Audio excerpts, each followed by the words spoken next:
Hello and welcome to Deep Impact, a proud member of the Doof Network, where we dive deep into Wildbow's most diabolical work 5 years on. Coming up next is Elliot Diebold. And that was Ruben Morehouse. And we are back to talk about Conviction 5.5. Blake has seemingly escaped his prison sentence. He's made it out of the police station again, and is calling out to June, who he has managed to leave behind. Breaking another vow, I guess.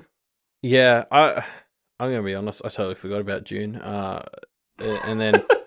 Who is she, Rose? Come on. Because it's not even that. Then he was like calling out to June, and I was like, oh, who cares? Like, you left her there, you can get her when you go back tomorrow, I guess, whatever. Yeah. And then he brought up the promise he made to keep her warm, and I was like, oh, yeah. It's a good point. Gotta stop making promises you have no intention to keep, Blake. Yeah. Yeah, at first I just thought he was being protective, but this is a valid thing he has to consider now, because he's throwing promises around willy-nilly, as we'll see a bit later in this chapter. Yeah. Yeah. So Blake has made it out. I want to call out a line here, which I like, and something that kind of brings up something we haven't really touched on since Blake and Evan fully teamed up. Evan shivered. If you're cold, you could go back to being a ghost. I'd rather be alive and cold, he said. Which is, this is something we haven't really discussed. Like, Evan is kind of alive now, right? Like, he's not just his stone tape form. He's sentient. He feels warmth. He gets to turn into a bird. All that awesome shit. It's like you don't really consider how much of a good deal Evan kind of gets out of this. Yeah, exactly. We've had all this stuff telling us how one of the big benefits for others in being a familiar is getting to experience mortal life, and I guess I never really understood exactly what that meant, and we're seeing a bit of it here, but you're right, Evan's exactly the sort of person who gets the most benefit out of this, as someone who was mortal and would like to continue to do so for a bit. Yeah, totally. But the whole bit actually reminded me as well of when Rose was pulled into Conquest's lair. Like, she had the very similar response when she was feeling like uncomfortably hot and cold, and she was just, and Blake was trying to tell her why that was, and she was just like, no, I'm feeling a thing. Like, this is so exciting. Yeah, it's nice. We haven't had that many moments since Blake was, has been in another fire, and obviously is going to jump into another fire pretty soon, but we at least get this moment of respite to be like, oh yeah, like Blake is actually kind of helping Evan out here in a way that is quite nice. Yeah. Yeah, so Fell kind of drives up here to pick up Blake and is, being his usual cold self to Blake, which is hilarious. And Blake can't even stand up to get in the car. Like, Fell has to come out and help him up. But then he notices people noticing him and figuring he's just like a bum, but before this, people weren't even noticing him. So that's progress, right? At least people think he's a deranged lunatic now, because before they didn't even think that. So I guess he's heading in the right direction. We get like a nice little insight into how he, sees himself and wants others to see him. He's someone who hit rock bottom, and he likes to think he's caught his way back up, and so he doesn't like the idea of people thinking he is still someone at rock bottom, which he kind of is now, though, like, for different reasons. It's not really his fault, but no, he's definitely at rock bottom. I mean, like, it's a different type of rock bottom, but it's a rock bottom in a lot of ways. I guess we can't technically say that without knowing how much worse things could get for him. Yes, yeah, rock bottom's the wrong term, but he's not in a good situation. Yeah. He's probably in one of the worst situations he's been in so far. Yeah.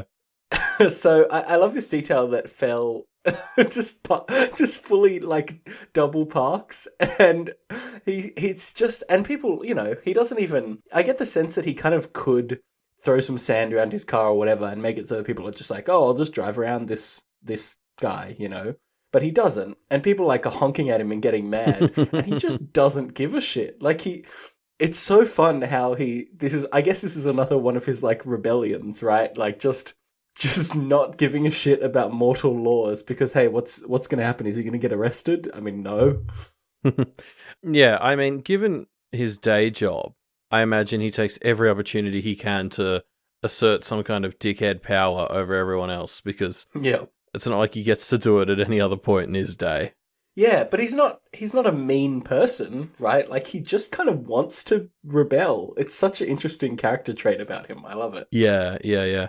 So Fell is here to give Blake a lift, but kind of looks at him and becomes reluctant. He thinks, "Hey, there's a pretty good chance that you're actually possessed, and so I don't have to give you a lift if I don't think that you're you." Is the logic that he pulls out, right? Yeah, and Blake's best argument is, well, considering everything I've gone through, I should actually be in even worse shape. Well, that's not yeah, an argument. it's not very convincing. That to me, that just means, oh well, then something must have possessed you to help you not be fucked up. I like about this though that it's kind of ambiguous whether Fell is actually concerned about this or just is like, oh, this is possible, so I'm going to pretend that I think this and then use it to screw with Blake, or like, since this is theoretically possible, it means I can fuck you over. ¿Por qué no los dos? I think you're right. is my response to that. Yeah, it definitely is just it definitely could be both. Yes, so Blake is obviously annoyed by this and kind of doesn't have the energy to deal with it in a lot of ways, and so he turns to Rose to help out, but Rose either seems to agree with Fell, or at least thinks, Fell refusing to take Blake to fight the Erasure Demon is a good enough reason, a good way for Blake to not get killed, and she's on board with that. So she kind of washes her hands of the whole thing. Yeah, she doesn't want Blake to go ahead with this, so she'll take any excuse she can get to keep him out of it, basically. And this is really, I think, the core of this chapter is Blake and Rose and their disagreement on this and how they use it to air like all their grievances. Like the rest of this chapter is essentially a long form argument between the two of them where they both bring out all the stops and continue to agree that the other person does have some points but not change anything about how they do anything. Like I think that's true for both of them. They are very similar in some ways. Yeah, they really, now that they are not fighting for their lives, more or less, they're back to their old dynamic, right? And, sometimes I do agree with Blake in some of these arguments, but Rose is just 100% right about this one, right? Like, they're talking about how Blake doesn't... Yes, Blake, you can go and fight the Erasure Demon, like you made a vow to Evan, totally, yes. But don't do it tonight. That's a horrible idea. And Blake's just like, nah, I gotta do it. Nah, no way. Nah, I gotta do it. And he doesn't make any good points. Yeah, I wouldn't say that. I think some of his points are kind of valid, but Rose's are more valid. Yeah, sure. She pretty convincingly undermines all of his. I mean, the crux of her argument is, it turns out you actually don't have to do this tonight. Yeah. And why on earth would you think that you should have to do this tonight? And Blake doesn't really come up with a compelling reason that it has to happen now, I don't think. And yet, even without a compelling reason, he makes sure it ends up happening. And we'll talk about how he gets there in a bit, but this to me is one of the best examples of Blake just having the power and just making what he wants to do happen regardless of what Rose really thinks, right? Yeah, I'd say that. He does not just steamroll her throughout this chapter, but kind of force her into situations where she basically has to agree with him by just sort of relentlessly not giving in. Yeah. It was actually sort of reading through some of this bit, I actually realized it actually probably is a good thing that Blake promised he'd go back to the police station tomorrow. So this is a continuation of a thought from last chapter. But if he does end up trapped by Conquest, like if all of this goes to shit, which I'd say are fairly good odds, he'll be trapped by Conquest, but he's kind of useless to Conquest if he's forsworn.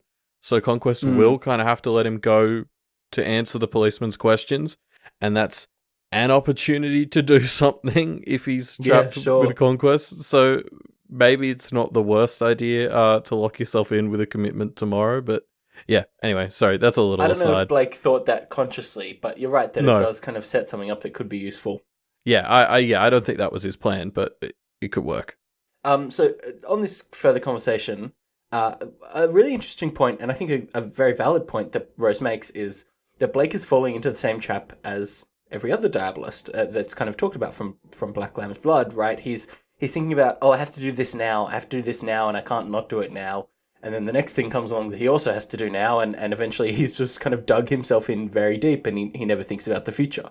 It's a good point. Yeah, well, that idea that you keep focusing on the now, and you end up deeper and deeper into the point where you have to make one of those calls that Diabolists are famous for, which is, really bad for everyone. Yeah.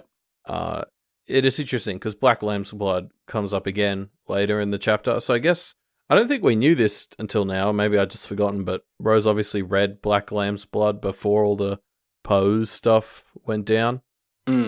Well, yeah, she must have. But it is interesting, hearing them both argue with arguments from Black Lamb's Blood at various points in this chapter. It's clearly been an influential book in both to both of them. Yeah, I mean, the fact that they're both using it to make their points kind of indicates that the lawyer's plan has, at least on some level, worked, right? Yeah, exactly. Yeah. So I had to pull out this one line from this argument. I wanted to pull out a lot more. This is the one I cut myself down to. So Blake says, "I'm coming out of every altercation a bit stronger, with more tools." Much stronger. Yeah. Until he jotted the "with more tools" clarification on the end of there, I'm pretty sure that would have counted as a lie. Because I think Rose immediately follows this up with something along the lines of, "You're coming out of these in pieces," which is literally true on every level. Normal people don't start sprouting feathers, Blake. I don't think that's getting stronger. But you're right. I guess what his point is that, he's got June, he's got, not right now, but, more or less, he's got Glamour. Evan, obviously, Glamour. Yeah. I mean, Pose and the hyena, he bound them, but then, of course, he had to give them away, so maybe that's not great backup for his points, but yeah. I don't know. I can kind of see what he's getting at. I just think... It's very optimistic, I would say. Like, it's a very positive outlook on the whole situation. Like, he's basically saying, these all haven't been a complete waste. Like, I've gotten something out of them, and sure, like, I had to cut myself open, both literally and figuratively, but something came out of it, which is, it to me just seems very glass half full. Well, and the thing that he's glossing over is, it's not going to fight the hyena that led to him making a deal with Evan, right? Like, him fighting the hyena didn't necessarily need to be a part of that. It's not like June came from him having to fight Laird. I mean, like, he could go and get more tools without the altercations bit, right? I mean, I don't know. Well, I guess he hasn't been in too many situations. Like, looking at this with the scientific method, he hasn't tested the variation where he learns and acquires things without his life being on the line. Yeah, true. It's the only way he knows. So there's no guarantee, yeah. Yeah. Maybe he really, he's too complacent or too lazy to do stuff without his life literally being in danger. So Blake is close to agreeing with Rose, but of course can't do that, and so kind of forces her into a compromise. If he can, well, not even a compromise, kind of delays the decision. We'll drive over there, and if I can convince you that we should go in before we get there, then we'll go in. And if not, no, we'll totally not. We totally won't. It's fine. I mean, we'll see. Yeah, I think, so on a level, this does show a kind of trust in Rose, because, the fact that they both have to tell the truth, meaning that she can't just lie out of stubbornness or whatever. Yeah. It does sort of show either trust in himself or her or both that he can convince her and that she will actually hear him out. Yeah. But there is absolutely none of this coming back the other way. Rose does not share his belief in her in her ability to actually be fair. Rose is so willing to give him another chance. And I mean, I guess she has to, right? Like that's the Yeah, thing. what's her choice? What can she do? She'd just say, "Okay, no, well, I'm not going to help you," and then I'm probably going to die. Like she's in a terrible situation. Yeah, there's actually a bit here. I think I'm jumping back a bit, but Rose says that Rose Senior admitted to her that she waited too long to pick an heir, and I don't think Mm, we saw anything like that in Blake's version of 1.1 with the inheritance ceremony type yeah. deal. So either Rose had a very different experience in the bedroom with Rose Senior before she died, or uh, maybe this is a hint that Rose has had more contact, via notes or whatever with Rose Senior than we have found out about. I don't Um, know if I would go that far. I mean, we know that like Rose never ran away from home, and she was kind of playing the game a bit. I'm pretty sure she didn't go in there and call Granny Thorburn like what was it, like a rancid old cunt or something like that. yeah, something like that. Yeah. I so at least it probably was different in that one way. And it's not too hard to imagine that there is another way that it could have been different, where she, got a bit more info about this. Yeah, that's true. I I want to pull out a line from Rose, which I just love. Rose is so on point this whole chapter. She says, "Forgive me for saying so, Blake, but I can't help imagine that we'll get there. I'll say we aren't ready, and you'll go in regardless." Which is exactly what happens. Yeah, very on point, Rose. You know him well, very well. Yeah, it's exactly what we were saying before, where it's Blake does seem to have this trust in Rose that she'll actually hear him out, and Rose does not feel the same at all, and that's basically what And she's saying here. justifiably so. Blake Yes. has never. I don't think Blake has ever lived up to one of his promises like this, right? Like he just doesn't. Yeah, I think that's fair. I actually kind of wonder because we hear one or two words from Evan throughout all of this, Mm. but I have to Mm. wonder what's going through his head as he's watching this. Like, there must be a tiny part of Evan that's going, "Oh, what the hell have I signed up for?" Like, Why couldn't I be her familiar? well, not even that. Just I thought I was joining like a cool team. We did Yeah. teamwork before. I thought we were a team, and it's like, no, this is dysfunctional as hell. Yeah. I do really hope that prediction I sort of made way back in the first arc that we'll see a bit of Rose and Blake swapping roles and control comes true, just because I really want to see both of them kind of have a taste of their own medicine, I think. Mm. I don't think Rose will enjoy the fact that she is the person on the front lines with all the controls and who has to make the decisions. And similarly, Blake will be absolutely atrocious at being the person in the back seat. So I think that would be a lot of fun if it does happen. Well, we'll see, I suppose. So Rose eventually agrees to this, okay, fine, I'll give you the car ride to convince me.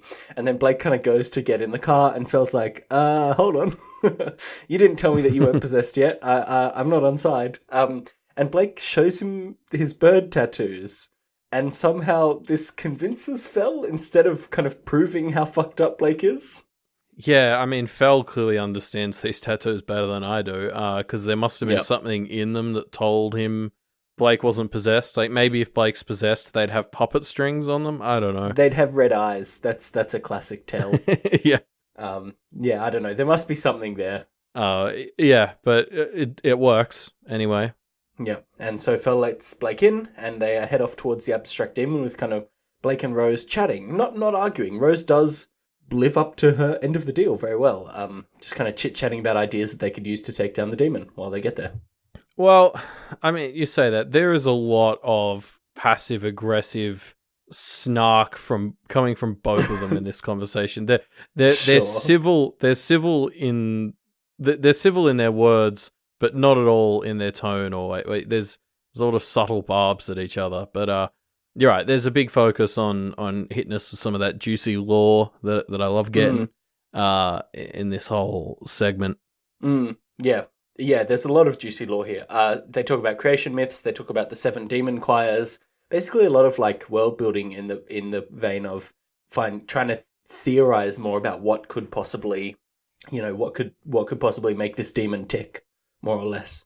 Yeah, and we finally get the important details on what the choirs are for the demons and devils, and it's basically they seem to map to each of the 7 days of creation in like the Abrahamic Genesis book. Like each one maps pretty closely to what God created on each of the days. So I kind of like that. It really sells that idea that devils and demons represent like the antithesis of the order of the universe, because each one represents the opposite of one of the important parts of that in like one of the more popular creation myths, basically. Yeah, interesting. I hadn't heard that before, but it kind of makes sense looking over some of them now. I mean, the first one is the Choir of Dark, right? Which is obviously the antithesis of the first thing that happened. God created light, and Yeah, obviously I was it goes thinking on of from there. maybe doing a monster corner on this at some point, because I don't want to go through all 7. I think, well, we can, but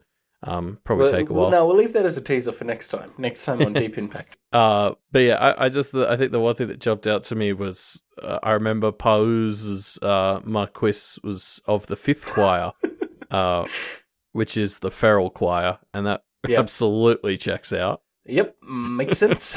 I really like this whole conversation. It's like, we love to kind of theory craft about implements and domains and morality and all this random stuff. And this conversation is basically the theory crafting of what's super effective against different kinds of things, right?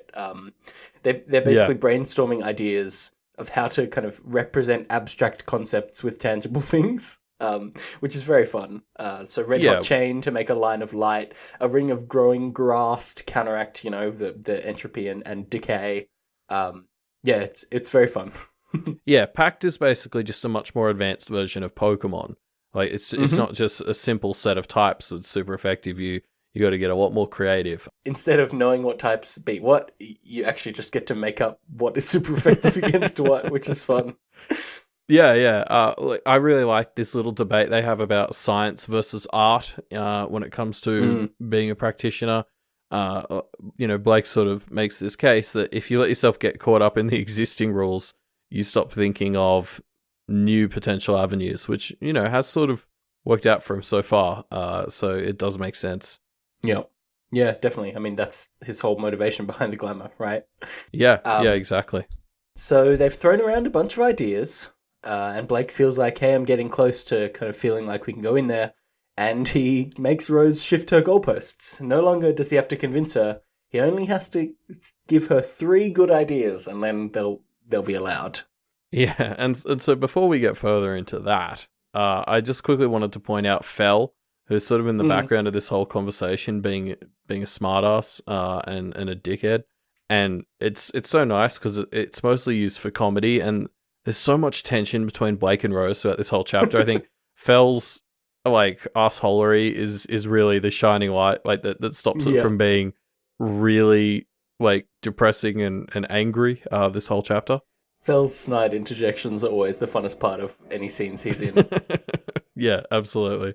So let's touch on the shifting of the goalposts, shall we? Because I feel like you're not as against Blake as I am about it. I mean, like, to me, it feels like a dirty trick, right? He said, "Hey, let's get here, and if I can't convince you, then that's it." But now he's kind of changing the rules on her to make it so that he can automatically just get closer and closer to having to just say, "Okay, well, we're doing it now," Well, yeah, he's basically making it easier for himself by saying, hey, if I have 3 ideas, then you'll say that that's convincing, and so then we can go. Like, he gives himself a much easier, more quantifiable goal where he can just like start counting off a thing. Like, it's very much shifting the odds in his favor. Absolutely.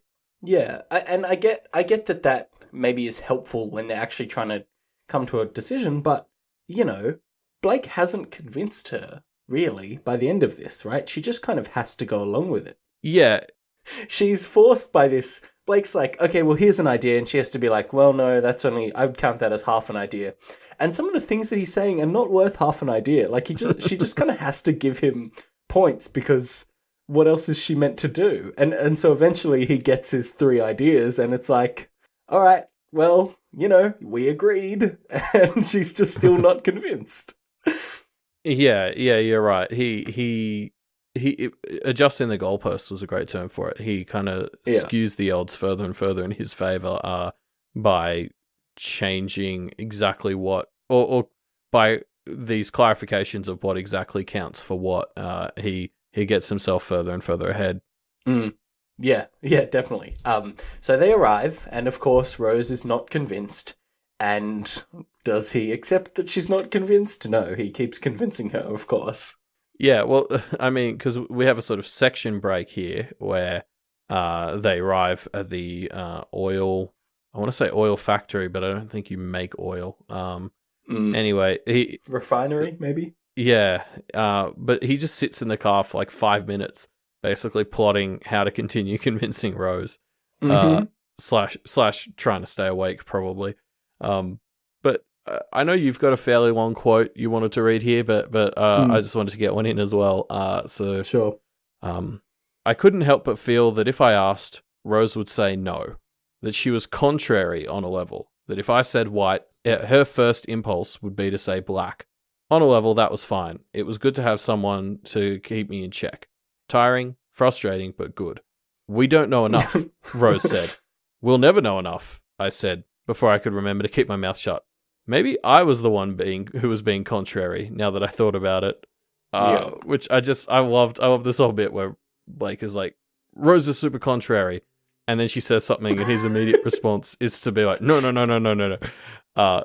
So, for me, this actually just highlighted how similar they are. Like, I think I'm still on the train of they're both kind of stubborn, and a lot of where they're landing for me on these arguments has a lot to do with the roles they're playing rather than inherent differences in their personality. Not that those definitely. personality differences don't exist, but I just love how similar they are, and they're both so stubborn. They're so difficult to work with. Yeah, and specifically, I mean, when Blake is talking about how he has to tackle the Erasure Demon tonight, I really do get the sense in that argument he, like he kind of is only saying that because Rose is like, no, you shouldn't do that tonight. You can do it another time. He does. I don't feel like he even has that strong justifications for it. He's just being contrary, and he sees that in Rose, and he just doesn't see it in himself, even though they're so similar. Yeah. I also pulled out a long quote that I'm going to read out here, which is Blake continuing to talk about Black Lamb's blood suggested it's the Diabolist's responsibility to handle this shit. We've had that responsibility thrust on us, in a way. If we're going to do any good in our short, violent existences, this is one way. Not if you're giving that bound being to Conquest, Fell said. Which is just such delightful shit stirring. Blake is trying to be like, it's our duty, we've got to do it, and Fell's just like, you're actually just giving this away to the terrorist that runs this region, so don't get too high on your horse there, Blake. Yeah. It's great. As I said before, I think it's one of the few things that stops this chapter from feeling really dark, as Blake and Rose basically argue for the whole thing.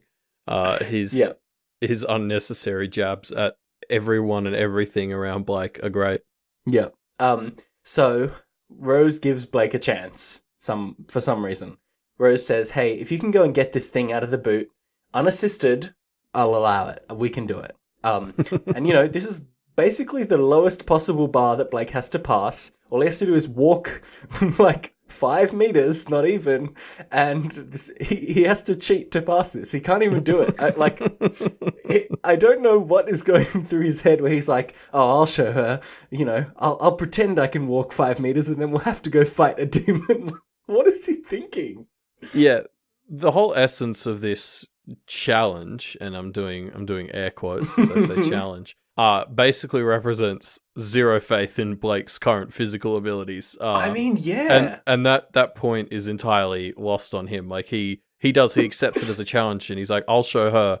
And I don't think he realizes that by completing this absurdly simple task with such difficulty and like taking such pride in doing something so simple, he's kind of proving her point. I genuinely don't know how he can't stop and think, oh, I have to cheat to walk to the back of this car. Maybe I shouldn't do this tonight. But he doesn't even consider it. It's basically like, oh yeah, I'll get one over on her, and then I'll get to do what I want, even though she's totally right. There's definitely like Blake is just, I guess, at this point where he's just decided he's doing these things, and I think he's maybe afraid of what will happen when he stops to recover. Like he's Mm. he's essentially taken up so much debt, like not karma debt, but like his like current health debt is massive, and I almost feel like Yeah. part of this might be he's just so afraid that when he does finally stop, he's gonna have to deal with all the shit he's gone through Yeah. physically in the past few days, and that's Yeah. gonna be really tough. You know, he doesn't like to slow down and stop, and when he does give himself the chance to start recovering, he's gonna have to slow down and stop for quite a while to recover.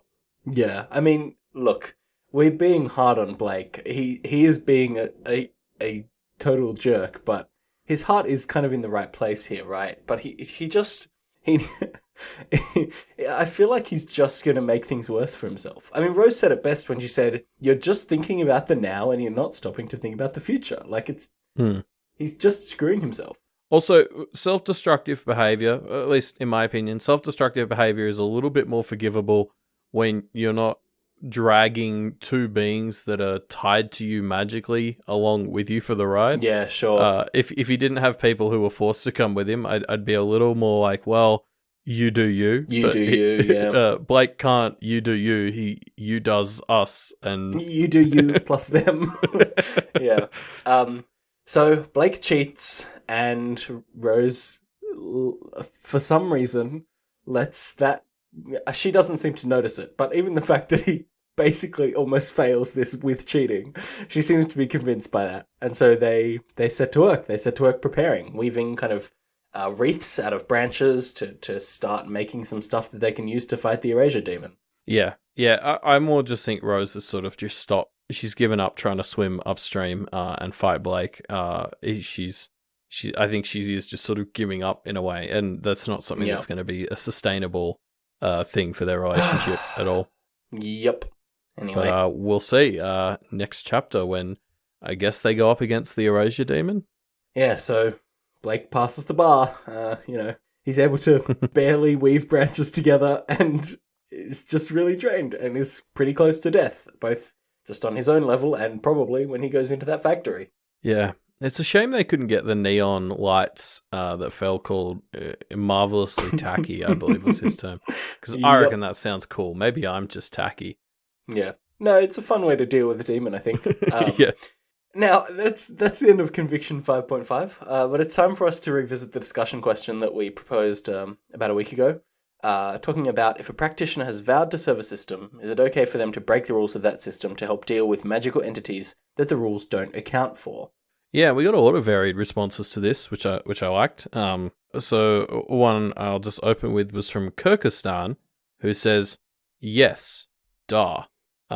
Basically, Kyrgyzstan argues that, rules... Wait, the rules change, or, not the rules of the system, but, like, what's happening changes, and the rules can't possibly account for everything, especially in a world like Pact. So sticking to the written word of the rules rather than the spirit of them is kind of short-sighted. Yeah. Which exactly. Makes sense to me, yeah. Yeah, and this is similar to what I agree and to what another user, Sandwich, said, which is basically, look, you can break the rules, but it's because if the rules don't account for something and you're trying to keep the spirit of it, do it, as long as you're not being a huge dick about it, which is, basically what I kind of agree with. And is obviously directed specifically at Duncan, I think. No. That end bit there. Yeah. And then we had the Venom Rex, who fell completely on the opposite side, and I think actually made some good points. So the Venom Rex basically says, no, like the whole point of like systems like this, like having the police, is basically acknowledging that they do better as a system that's beyond the individuals, and that, the rules aren't necessarily perfect, but hopefully they're better than the average and better than just complete anarchy. And so like corrupting that set of rules is essentially, corrupting that system and taking away from what it actually represents. And so, that they argue for strict adherence to the letter of the law, basically, because, I think the Venom Rex would rather change the system than, go around it, basically. And I get that sentiment, but I do think that, this, specifically talking about the police in Pact, this is a system that the rules can't change, right? you can't change the laws to make them account for magic because of all the reasons why we can't just let everybody know about magic, right? Well, I mean, things could be phrased differently to account for it, I guess, would be how I'd see that Mm. working. And someone like Laird, who's chief of police, and I'm presuming in the world of Pact that a couple of world leaders and stuff are probably aware of the real world. So I imagine there would be the ability to adjust the phrasing of stuff so that it accommodates at least the majority of supernatural situations. I think this feeds into another answer that we got from Cal Subalu, who points out, like, yeah, like you can set up rules that practitioners might have to follow, but if you have these systems being administered by non-practitioners, it's so easy for a practitioner to just like change a word or two of their vow, and then they totally just avoid committing to the laws of that system, right? Yeah, if they don't repeat it exactly, they could switch one word out, and it basically gets them in, or creates a loophole. Yeah, totally. And so I think unless you have a system where practitioners are set up and are the arbiters of it, which kind of isn't really feasible for a lot of these things, I don't think you can. I don't think it's possible to make a system account for magical entities, and therefore, like, the rules of that system, in my opinion, can't be always upheld. I don't know. Yeah, I tend to agree. I think the world of Pact is so without hard rules that trying to create a system that accommodates for them in any way that isn't super vague is a tough call. Yeah. And so Carl Subalu actually just brought up another thing which I thought was worth mentioning. They were talking about how in this symbolic world that Pact has, presumably, like, what's the word for, like, bits of office, like being a politician or the chief of police, has a certain amount of power because of the power of that system. And so if you corrupt the concepts of that system too much by breaking the rules too often, you're going to take power away from that system, and that system is probably granting you power in some form. And I think Sarah Penguin sort of had some quotes that basically imply, or that have led basically implying that that's a benefit he gets, as well as added responsibilities. Definitely. He gets added power from the local spirits as the chief of police. Like that's an interesting additional angle to this question. Is actually it may be against your interest to do this too much. Yeah, and we we don't get confirmation of this, but it's totally possible that is kind of what happened with Duncan, right? I mean, he broke the rules pretty badly, and it went pretty badly for him in the end. I don't think it's hard. It's not hard to imagine that breaking the rules of these systems kind of can be self-correcting in terms of being a dickling about it, as Sandwich said. Yeah, totally. Yeah, a lot of interesting discussion questions. We're never going to get to a black or white system when we talk about morality, but it's always interesting to hear what other people think. Yeah, I agree. And that brings us to the end of our discussion of Conviction 5.5. Thank you all for joining us. We have been Elliot and Ruben, and if you want to check out more of our stuff, you can check out our Twitter, which is at MediaMT Podcast on Twitter. Yes, and you can find out more about us and the rest of the shows on the Doof Media Podcast Network by heading to doofmedia.com. Yeah, actually, speaking about other shows, Elliot, something that happened this chapter that I really loved was the segment when Blake was stuck in the stairwell, I guess I just really like media where characters run up and down stairs a lot. Do you have any other kind of media like that you could recommend to me? Oh, Jesus. Well, now that you mention it, I have seen this movie recently called Rocky. And in the movie Rocky, the character Rocky runs up and down a whole bunch of stairs. And do we get a chance to talk about that movie as well, Elliot? Yes. So in our other show, Medium D, we recently discussed Rocky with our fellow Doof squad member, Scott Daly. So you can check that out, and you can hear Scott talk about the movie he loved and see what we thought about it too. He called it his favorite movie of all time, right? Yes. So high praise, and it's it's always fun to get people on and have them talk about things that they're passionate about. So definitely check out that episode if you're interested in more stairs-based pieces of media. And of course, the Doof Network only exists because of our patrons who support us. If you'd like to be one of those patrons and help us out, help us keep creating content that you hopefully are enjoying, if you've listened to, gosh, what is now another 40-minute episode. If you'd like to help support the show, you can head on to patreon.com/doofmedia. You get a bunch of cool perks, as well as just taking away that feeling of guilt that you get for listening to a show that you don't contribute to.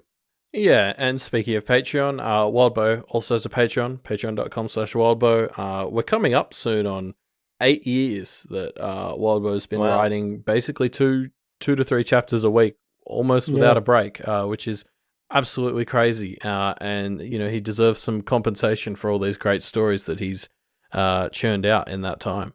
Yeah, totally. Of course, if you don't have the means to support us or Wildbow on Patreon, there are other things you can do.